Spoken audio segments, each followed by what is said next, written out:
Sobat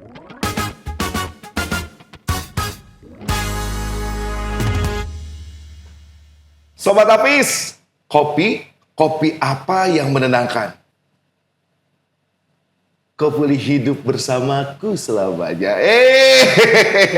Bohong ya. Kopi yang menenangkan itu pastinya adalah kopi Lampung yang diminum lagi enak-enaknya, lagi cuacanya mendukung. Nah, tapi kalau ngomongin kopi Lampung, gak lepas dari para pengusaha hebat, khususnya pengusaha muda yang lahir dari tanah Lampung, untuk mengembangkan komoditas daripada kopi khas dari bumi Lampung. Salah satunya beliau yang sudah hadir di studio podcast Tapis. Ada Mabro Arvin. Sehat kabarnya, brother? Niko. Sehat-sehat, Mabro. Gimana? Sehat kabarnya ya. Semangat hari ini dan pastinya juga makasih udah main ke studio podcast Tapis. Banyak nih yang nanyain karena Bro Arvin ini adalah salah satu pengusaha muda di bidang kopi ya. Betul. Yang pastinya juga banyak memberikan warna baru untuk dunia perkopian ya di Lampung ya. Kalau ngomongin kopi, apa sih yang ada di pikiran Bro Arvin? Sehat, enak, full flavor, cita rasanya banyak. Cita rasanya banyak. Serius? Serius? Saya kalau ngomongin cita rasa kopi itu ya, kopi kalau nggak pakai gula pahit. Sepakat nggak kalau kayak gitu? Enggak juga. Enggak juga. Enggak juga. Oke, nanti kita kupas bareng-bareng ya. Bro Arvin, sebelum kita lebih jauh ngomongin tentang dunia, apalagi rasa tentang kopi dan lain-lain, Bro Arvin ini adalah salah satu owner dari Windu Kopi ya. Betul Banget. Kalau boleh tahu, Windu Kopi itu udah berapa lama dan kenapa namanya Windu? Kenapa Windu? Karena sebenarnya kita mulai usaha ini dari semester 8, Pak. Oh, I see. Jadi, kenapa Windu? Karena Windu kan kalau bahasa Sanskertanya kan 8 bulan kan. Maka kita ambil angka 8 itu. Semester 8 saat kuliah? Saat kuliah. Oke. Berarti dari udah berapa tahun ini?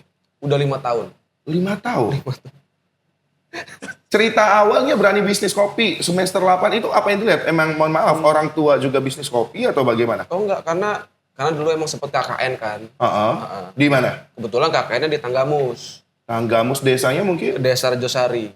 Rejosari. Oke. Dan itu kan memang rata-rata daerah sana petani kopi semua kan. Nah akhirnya dari situlah kita untuk ngobrol dengan petaninya, tahu ternyata prospek kopi bagus nih. Dari situlah mulai untuk bisnis. Oke, berarti artinya belajar secara tidak langsung ketika saat zaman masih belajar KKN lah ya? Betul. Sampai sekarang? Sampai sekarang. Menguntungkan? Alhamdulillah. Alhamdulillah. Nggak ya kamu kira bisa bertahan sampai sejauh ini ya? Betul. Karena banyak banget kan challenge juga pasti. Tapi kalau ngomongin kopi artinya teman-teman ataupun orang luar banyak yang tahu ya. Salah satu penghasil terbesar di dunia perkebunan pastinya untuk Lampung ya kopi gitu. Betul. Tapi sejauh ini untuk Bro Arvin, di kacamata masyarakat Lampung, udah cukup belum untuk menghargai hasil kopi? Oh, oke. Jadi kalau pertanyaannya itu, alhamdulillah sudah cukup sih ya. Kenapa? Karena memang kemarin sempat dengar juga ada program setiap hari Jumat itu diwajibkan untuk ngopi gitu kan. Oke. Ada kan? Nah jadi jadi sehingganya masyarakat kita juga udah kopi ini sudah menjadi titik budaya sebenarnya Pak. Jadi ya apakah cukup menghargai kopi Lampung itu sendiri? Ya cukup. Cukup menghargai ya? Menghargai. Dengan program-program yang sudah mulai digalakan oleh pemerintah ya? Betul banget. Oke, baik. Tapi kalau ngomongin masih tentang kopi ya secara garis besar ya, sebelum kita bahas tentang bisnis perjalanan Bang Arvin ya. Kalau kopi Lampung bisa ngomong, apa kira-kira yang bakal diteriakin sama kopi Lampung untuk masyarakat Lampung? Konsumsi gue gitu. Tapi kenapa harus konsumsi kopi Lampung? Karena unik Pak. Apa uniknya? Jadi kan sebenarnya gini Pak. Jadi setiap kopi itu punya flavornya yang berbeda-beda kan. Oke. Nah kalau khususnya untuk di Lampung, itu contoh kan sekarang udah ada Robusta sama Arabica. Oke. Nah kalau Robusta tuh lebih cenderung rasanya ke coklat sebenarnya. Oke. Nah kalau untuk Arabicanya itu ada rasa jeruk, ada madunya. Itu kan banyak banget cita rasa yang kadang kita nggak tahu. Tanpa kita sadarin. Karena selama ini mungkin kita senantiasa konsumsi kopi yang pahit aja gitu. Cuman kalau kita bisa ngerosting dengan baik, diekstrak dengan baik, ternyata flavornya banyak. Baik. Kalau ngomongin flavor, ya saya suka juga. Salah satu kopi yang saya suka itu adalah kopi yang Arabica ya. Kalau agak asam itu apa? Arabica ya. Saya suka yang kopi seperti itu. Dan itu tergantung bagaimana kita roasting ya. Betul. Sepakat. Oke. Terus kalau saya bicara dengan dunia kopi nih, semakin kesini itu banyak sekali pertumbuhan kedai-kedai kopi. Benar. Khususnya di Lampung. Jadi banyak anak muda yang hobinya nongki ke kafe-kafe. Tapi kalau secara garis besar saya pribadi, nongki-nongki di kafe-kafe di Lampung itu notabene rasanya manis. Nah gitu. Itu masuk kategori kopi nggak? Dan Masuk, bagaimana masuk, pandangannya? masuk. Jadi memang sebenarnya kan dalam menyajikan sebuah kopi banyak teknisnya sih Pak. Oke. Salah satu contohnya adalah kopi susu tadi. Gitu. Heeh. Maka tetap termasuk kopi juga, cuman kopi ya kopi seduh lah ya. Dengan teknis yang berbeda-beda aja. Oke, jadi sebenarnya kopi, tapi tadi bagaimana cara pengelolaannya ya? Oke, kita sedikit balik lagi dengan perjalanan Bang Arvin pada saat KKN berani memutuskan ketika lulus berarti baru mulai bisnis lebih tajam lagi atau Iya, gimana? betul. Betul sekali. Iya. Bagaimana modal awal dan juga kisah perjalanannya? Sempat mengalami momen pro kontra dalam internal sendiri atau bagaimana? Oh pasti Pak. Sebenarnya Oke. kalau untuk perjalanan kita yang paling berat itu sebenarnya ketika kuliah sambil berbisnis. Oke, Karena kita yang pertama tuntutan waktu karena kita lulus juga harus cepat. oke, Kemudian kita juga harus settling bisnis kita. Akhirnya bagi waktunya agak susah tuh. oke. Maka tadi, kok bisa kuliahnya lama? Ya tadi, sebenarnya bukan salah kuliahnya, tapi memang salah pribadi yang belum bisa manage waktu aja saat itu. Oke, I see, I see. Akhirnya tadi kan kuliah terbengkalai, ya agak lama lah ya, sambil bisnis. Maka baru-baru fokus bisnis itu ya setelah lulus sebenarnya. Setelah lulus ya. Apa yang dilakukan ketika setelah lulus? Apa berani langsung ambil mesin roastery atau mungkin minta bantu sama orang dulu dan lain-lain? Oke, jadi setelah lulus yang pertama kita lakukan adalah nyari guru dulu sih pasti. Oke. Nyari guru dulu. Memang kebetulan basic kita kan mahasiswa pertanian dulu tuh. Oh, backgroundnya mahasiswa Mahasiswa pertanian. pertanian di Unila kan. Heeh. Jadi nggak terlalu banyak belajar lebih jauh karena secara basic sedikit ada lah. Paham ya. Gitu. Karena memang dari kampus diajarin kan. Cuman kita butuh guru terkait tentang roasting Pak sebenarnya. Karena kebetulan kita ini roaster juga kan. Yang manggang kopi. Oke. Kalau tradisionalnya nyangrai lah ya. Yang lain. Gitu. Kita lulus kuliah, nyari guru roasting, kita ketemu, alhamdulillah dosen juga di Polinela. Akhirnya tadi berjalan ke sana. Berjalan sampai sekarang. Dan pada saat itu berani memutuskan untuk beli mesin sendiri. Beli mesin sendiri. Oke. Modalnya cukup lumayan pada saat itu. Lumayan Pak, lumayan. Lumayan sekali. Kalau boleh tahu sekarang berarti udah ada apa ya produksiannya sendiri? Oh betul. Di mana? Kalau jadi gini Pak, Heeh. di awal tahun 2023 kita punya rumah produksi sebenarnya. Oke. Itu di Kemiling. Oke.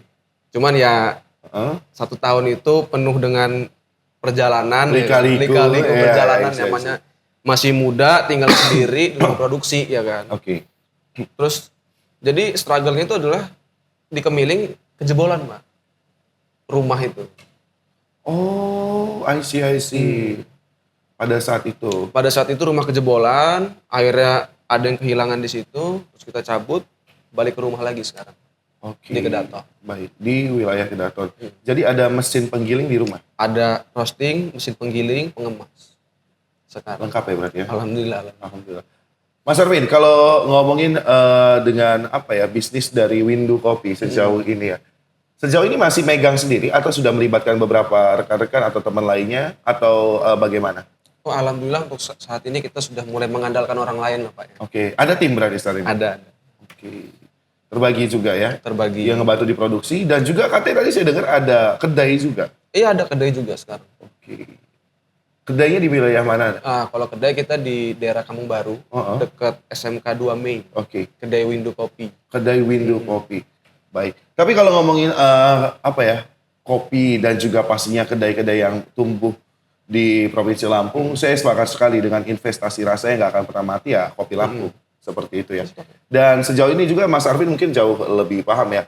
Kenapa berani bisnis untuk di dunia kopi? Karena tadi soal rasa banyak kita yang nggak tahu. Ternyata kopi itu banyak sekali, ya tadi khasiatnya, banyak sekali rasanya. Bukan cuma tentang pahitnya saja gitu ya. Jadi kalau ada orang yang bilang, nggak mau ngopi deh, aku nggak bisa ngopi, mual nanti. Atau kayak harus pakai gula karena terlalu pahit. Apa yang ada di pikiran Mas Arvin?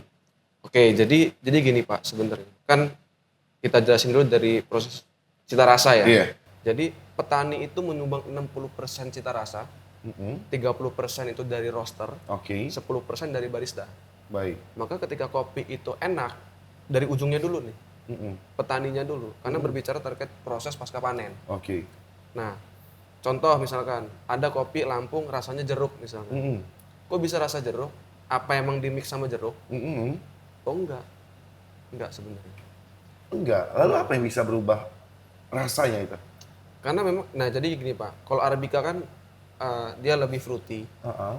Kalau Robusta itu dia lebih cenderung pahit. Oke. Kalau misalkan Liberica, Uh-uh. itu dia lebih cenderung rasanya tuh rasa nangka, wanginya wangi kayu. Oke. Nah itu perbedaannya tuh. Uh-uh. Gitu. Baik. Nah kalau Arabica jelas lebih banyak rasanya. Mm-mm. Gitu. Baik. Jadi dari Arabica itu sendiri menghasilkan banyak cita rasa. Bener. Dan gak semua orang paham tentang itu ya. Bener. Benar sekali. Jadi kalau ada kalimat yang bilang, kenapa ngopi bisa bikin mual? Apa jawabannya? Kenapa kopi bisa bikin mual? Yang pertama, kopinya murni apa campuran dulu, itu dulu. Oh, kopi ada bisa campuran? Ada Pak. Campurannya sama apa biasanya? Biasanya tuh dengan beras atau jagung. Ada. Ada. Oke, I see. Berarti yang di kopi bubuk ya, atau yang digiling itu Di ya? kopi bubuk atau yang Setelah- digiling. Iya, baik. Terus yang pertama pola juga Pak. Contoh misalkan sebelum ngopi kan dianjurkan makan dulu, Oke. ya kan? Heeh. Nah, kebiasaan masyarakat Lampung, Heeh. kadang pagi bangun tidur itu Langsung ngopi. langsung ngopi. Nah, itu sebenarnya. Baik. Mm-mm. Jadi itu yang kenapa jadi alasan yang salah kopinya ya? Nah, akhirnya kopi yang disalahin tuh. Oke. Udah kopinya campuran, waktu ngopinya kurang tepat. Heeh. Kemudian yang ketiga ini Pak yang lebih chaos lagi Pak. Akumulasi sebenarnya. Oke. Terus rutin minum-minum kopi kayak gitu pakai gula pula kopinya kan. Kenapa memang kalau kopi pakai gula terlalu banyak? Gula terlalu banyak, diabetes pastinya Pak. Iya betul. Ya, tapi selain itu maksudku ada kalimat tadi yang bisa bikin mual. Itu apakah karena gulanya atau Iya, kopi karena jadi? gulanya. Gulanya. Betul. Oh. Karena sebenarnya di kopi pun udah ada gula. Iya. Oh, I see. Jadi lebih baik nikmatin kopi jangan pakai gula. Jangan pakai gula. Kalau mau Sepakat. sehat ya. Kalau mau sehat. Iya. Baik. Ini saya coba deh ya. Karena saya juga salah satu penggemar americano. Americano, Iya, betul. betul banget. Apalagi kalau di coffee shop itu americano dingin dan nggak pakai gula sih. Kalau udah agak terlalu pahit ya, karena banyak beban juga kebetulan hidup ini. Jadi kasih gula dikit. Iya, gitu. ngerti. Oke. Agak manis. Tapi kalau ngomongin perjalanan Mas Arvin untuk kebangun apa ya, jatuhnya production house ya atau home Betul. production daripada kopi Lampung ini pasti nggak mudah sekali. Ada yang namanya naik turun fase-fase tertentu. Momen-momen seperti apa yang pernah dirasain? Ada nggak beberapa momen yang sampai sekarang kayak hampir nyerah gitu. Dengan modal yang tadi mungkin bilang cukup lumayan gitu ya. Hampir nyerah terus sampai akhirnya bangkit lagi gitu. Bisa nggak diceritakan dan apa yang buat bertahan sejauh ini? Oke, Pak. Jadi yang pertama, yang paling memorable itu sebenarnya pas di part kita itu salah ngambil langkah. Karena kita dulu berpikir gini, yaudah kita bikin marketingnya lebih banyak supaya penjualan lebih bagus. Cuma kita nggak siap akan produksi, Oke. ya kan? Karena kebetulan saat itu masih saya sendiri tuh Heeh. yang produksi. Heeh. Dari mulai ngerosting saya, Mm-mm. dari mulai ngemas saya, Mm-mm. dari mulai marketingnya saya. Mm-mm. Jadi kita jadi CEO tuh Pak, Oke. Chief Everything Officer tadi. Semuanya kita kerjain Semua sendiri, ya? semuanya Betul, masih kayak gitu. Betul. Hasilnya kita buat gebrakan reseller saat itu, kita ada program namanya Kabayan, Mm-mm. kasih bayar nanti. Oke. Jadi yang mau jualin kopi kita ya udah jualin aja, kita kasih dulu produknya. Kalau udah laku, nanti baru Setoran. setoran. Nah efeknya panjang banget Pak. Yang Apa pertama kita emang nggak ada basic bisnis di awal, Oke. kita nggak selektif dalam memilih juga Reseller. resellernya. Akhirnya tadi banyak uang yang dipakai buat A, B, C, D lah. Sama reseller. Iya betul. Jadi pernah ketemu momen itu? Pernah. Apes banget. Ya pelajaran sih Pak kita nyebutnya. Oke. Karena mereka pakai buat judi dan lain sebagainya. Gitu. Berarti mohon maaf, selama perjalanan 5 tahun ini pernah ketemu fase dikhianati orang? Oh pasti dong kalau itu. Pasti. Pasti. Apa yang dilakukan pada saat itu? Kayak, mohon maaf, pasti ada namanya rasa kecewa dong. Oh betul. Manusiawi. Benar. benar. Rasa kesel? Pasti ya kan? Karena kita tadi modal tidak dikit dan juga kita apalagi menggunakan tenaga sendiri ya kan dari awal dan lain-lain. Apa yang Anda rasakan pada saat itu? Udahlah, putus asa dalam arti jual aja lah ini atau apa? Oh ini kalau boleh cerita Pak ya. Iya. Jadi ketika kita mengalami permasalahan itu, kita sempat nggak bisa produksi sebenarnya. Sempat break berarti ya? Sempat break karena memang uang kita tuh ya udah kita kabayan tadi, udah produksi kopi, cuman nggak pada di store. Oke. Akhirnya kita nggak bisa beli kopi karena emang nggak ada uang lagi. Akhirnya di situ kita ya sempat ngobrol sama temen juga, temen bilang gini kan, kalau misalkan permasalahan kamu itu di masalah ekonomi, coba koreksi lagi gitu. Ada nggak kamu masalah pribadi di ekonomi juga? Cuman lagi-lagi Pak ya, ini dalam rangka tahanas binikmah lah ya. Kan menceritakan nikmat tuh boleh. Yang pertama gini, kita punya satu kebiasaan yaitu masukin uang ke celengan lah. Setiap pagi atau habis subuh itu. Oke. Nah singkat cerita, ada yang beli kopi ke rumah. Heeh. Uangnya gede. Karena kita nggak ada kembalian buat kembalinya, akhirnya kita ngambil atau make uang yang ada di celengan itu. Oke. Ya udahlah pakai dulu. Oke. Efeknya saya lupa buat balikin lagi. Dari situ Pak. Semuanya seret dan lain sebagainya. Berantakan. Dari mulai sales yang kayak gitu, resellernya yang kayak gitu, dihubungin nggak bisa. Terus kita bingung segala macam. Sampai akhirnya kita diingetin lagi, kita sholat malam juga. Ternyata, apa ini masalahnya? Apa masalahnya itu nggak masukin ke situ. Akhirnya kita coba, habis subuh kita masukin lagi, kita lebihin, mungkin kalau dulu kan mungkin 2000 kan setiap hari kan. Kalau mungkin lebih, ya udahlah berapa aja ya Allah. Kita kan. Alhamdulillah ketika kita masukin duit lagi, kita kembaliin lagi haknya Allah. Selesai Pak masalah itu. Ini luar biasa loh. Artinya pada saat permasalahan itu bukan menyalahkan subjeknya, manusianya ya. Betul. Tapi tadi mengoreksi ya. Betul. Ini yang menjadi salah satu jembatan, dan pada saat itu mungkin ketika bisnis lagi jatuh-jatuhnya bukan ketemunya putus asa atau menyerah ya. Oh enggak Pak. Dan setelah melakukan mengoreksi diri sendiri dengan mengembalikan hal-hal yang harusnya dikembalikan juga, ada perubahan. Betul Pak. Pagi itu ketemu sales pada ngechatin ngabarin lagi. Reseller itu ketemu di jalan juga, nggak sengaja. Akhirnya ngebahas uangnya dikembaliin, walau setengahnya. Oke. Kemudian besoknya dikasih lagi dan sebagainya. Jadi masih ada tiket baik? Masih di tiket baik. Alhamdulillahnya Pak. Alhamdulillah. Artinya kalau ngomongin perjalanan untuk bangun bisnis kopi itu ya tadi ya, ketemu fase dikhianati dan juga ketemu fase yang memang tadi ya tidak mudah ya. Dan apa yang membuat Anda bertahan sejauh ini? Ada alasan? Yang buat bertahan visi sih Pak sebenarnya. Apa tuh? Karena memang kita punya visi windu kan sebenarnya. Windu itu sebenarnya win dunia Pak. Oh, jadi masuk. menang atas dunia dia. Masuk. Betul. Yeah. Jadi ingin menjadi nomor 1 dari Lampung untuk dunia. That's it. Kalau misalkan ada orang bilang, ketinggian loh ngomongin itu. Apa jawaban Anda? Ya semakin tinggi impian kan semakin besar iman sebenarnya Pak. Wah. Masuk. Jadi nggak ada salah ya. Oh, nggak ada Walaupun salah. mulai dari tadi ya production ya rumahan dan juga sampai ya tadi ya mengenal semakin tinggi ya insya Allah bisa sampai dunia. Tapi kalau ngomongin pemasaran sejauh ini bagaimana Mas Bro Arvin? Oke, jadi sebenarnya kita kenapa memilih berbisnis roastery Pak? Karena yang pertama kita melihat kondisi dan situasi sebenarnya. Di Lampung ini kan coffee shop itu udah sangat menjamur sih Pak sebenarnya. Betul. Nah gimana caranya kalau kita bikin coffee shop juga yang nggak ada ubahnya kita sama kayak gitu kan. Iya. Gimana kita bisa bikin roastery dan kita bisa supply buat coffee shop ini sebenarnya. Oh jadi jadi tombak ujungnya ya. Betul. Oke. Lalu sampai saat ini? Nah alhamdulillah sampai saat ini adalah sedikit banyak coffee shop di Lampung ataupun di Jakarta yang kita supply. Sudah ada keluar Lampung? Alhamdulillah. Baik. Paling jauh di mana? Paling jauh di Papua Pak. Sudah ngirim sampai sana? Sudah. Baik. Oke. Terus kalau saya boleh tahu juga, selain dikirim ataupun jadi apa ya penyebutannya ya, masarin ya, masarin ke coffee shop, ke beberapa minimarket juga udah ada yang masuk atau ke warung-warung dan lain-lain? Sudah Pak. Sudah.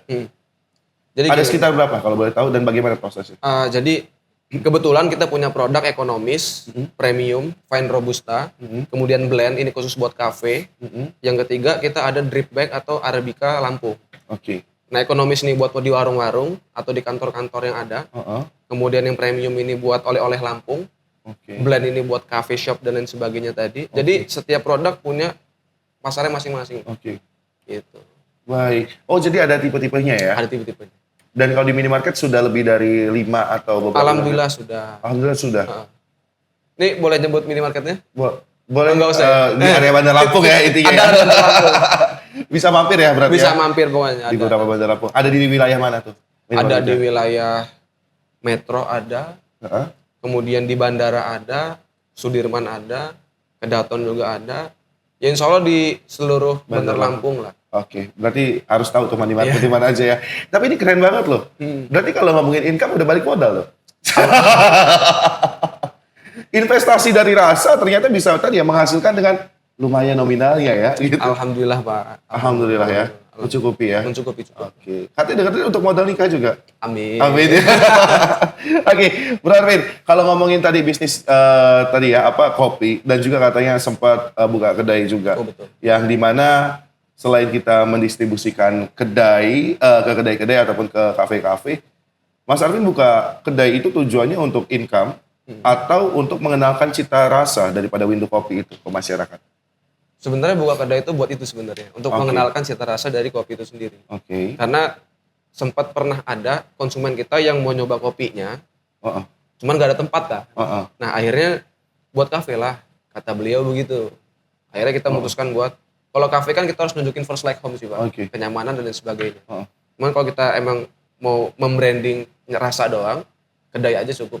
Oke. Akhirnya kita berpikir untuk cobalah iseng-iseng bikin kedai. Bikin kedai untuk mengenalkan cita Rasa Windu Kopi itu sendiri. Rasa Windu Kopi. Tapi kalau ada kalimat kayak orang-orang ke Lampung nih, orang-orang ke Lampung itu rata-rata kan pengen nongkrong dan lain-lain. Masyarakat dan ini ya maksudnya pengunjung ya.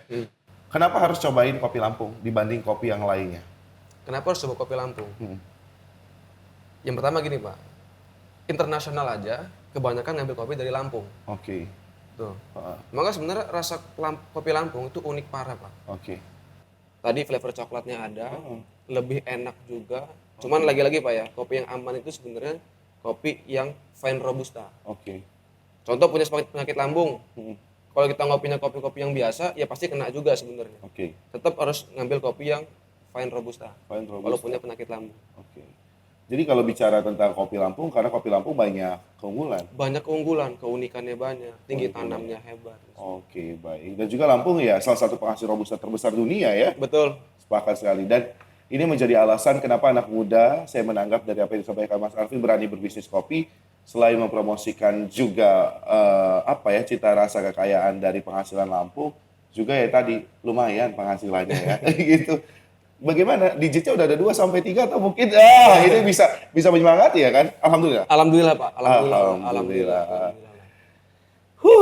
Cuan-cuan ya. Oke, ini sebelum kita semakin jauh ngobrol, saya boleh deh bermain sedikit games ya. Games. Ada beberapa pilihan pertanyaan, dijawab mitos atau fakta. Oke. Menurut Bro Arvin. Oke, paham ya? Kita coba ya. Mitos atau fakta? Oke. Menurut Bro Arvin, Hmm. kopi hitam bikin jantung berdebar-debar. Fakta. Fakta. Oke, cukup itu aja. Penjelasannya nanti mungkin lebih cari di case-case lainnya ya. Boleh. Oke. Mitos atau fakta, kopi Lampung lebih enak dari kopi luar negeri? Fakta. Fakta. Fakta. Oke. Mitos atau fakta, kalau kopi basi tapi dipanasin lagi, rasanya tetap enak. Mitos atau fakta? Kopi basi. Dipanasin lagi rasanya tetap enak.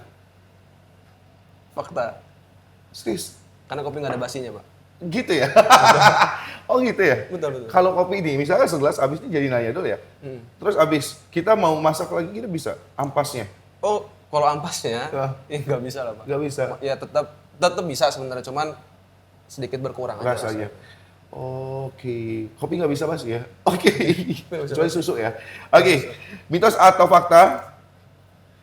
Kalau menurut Bro Arvin, sebagai pemilik kedai juga ya, Betul. kalau barista itu harus jago lead art. Fakta. Harus ya? Kenapa tuh? Karena culture-nya harus bisa let art Pak. Oke. Baik. Dan selanjutnya, mitos atau fakta, kalau bisnis kopi lebih menguntungkan daripada bisnis makanan? Fakta. Serius nih? Serius. Kalau kata orang kan bisnis makanan bisa sampai 2 kali lipat. Oke, kopi bisa 3 kali lipat berarti. Sombong gitu ya. Tapi hamdalah ya artinya. Karena tadi ya, bicara bisnis kopi, kalau saya tadi dari apa yang disampaikan, selain kita bisa menikmati, kita bisa apa ya, jual produknya ke warung atau ke kios-kios, jual ke kafe-kafe, kita bisa punya kedai juga ya. Betul, Pak. Betul ya. Betul. Pangsanya luas. Masanya luas ya. Jadi kalau anak muda Lampung nih, misalkan mereka di luar sana pengen bisnis kopi Lampung, apa Bro Arvin yang mau sampaikan? Mulai dari kedai dulu atau memanfaatkan apa yang ada di Lampung? Kalau untuk awal Pak ya, mulai perbaiki diri dulu lah. Oke, perbaiki dulu. Lebih ke situ sih sebenarnya.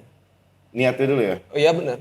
Oke, Karena ada 4 fondasi yang bikin usaha itu bangkrut Pak. oke. Apa tuh? Judi, wanita, minum-minuman sama narkoba. Kalau udah 4 ini kena, selesai. Selesai. Jadi Selesai. fondasinya Fondasi itu diperbaiki dulu, itu dulu. baru mulai bisnis Baru ya? mulai. Oke, baik. Bro Arvin, boleh deh kasih pesan-pesan ini, kita nggak ngerasa sudah hampir tiba di ujung acara podcast kita. Pesan-pesan untuk anak muda Lampung, khususnya yang ingin mulai bisnis dan juga ngenalin kopi Lampung. Silakan dari Bro Arvin. Jangan takut, mungkin ingin terus berjuang memanfaatkan hasil daerahnya. Oke, jadi untuk pesan-pesannya adalah kita kan hidup di Bandar Lampung atau hidup di Lampung. Kalau bisa diupayakan ya kita mulai mengkonsumsi kopi dari wilayah kita sendiri. Gitu. Oke, Karena sebenarnya kalau mau dieksplorasi, kopi dari Lampung itu kopi yang enak Pak.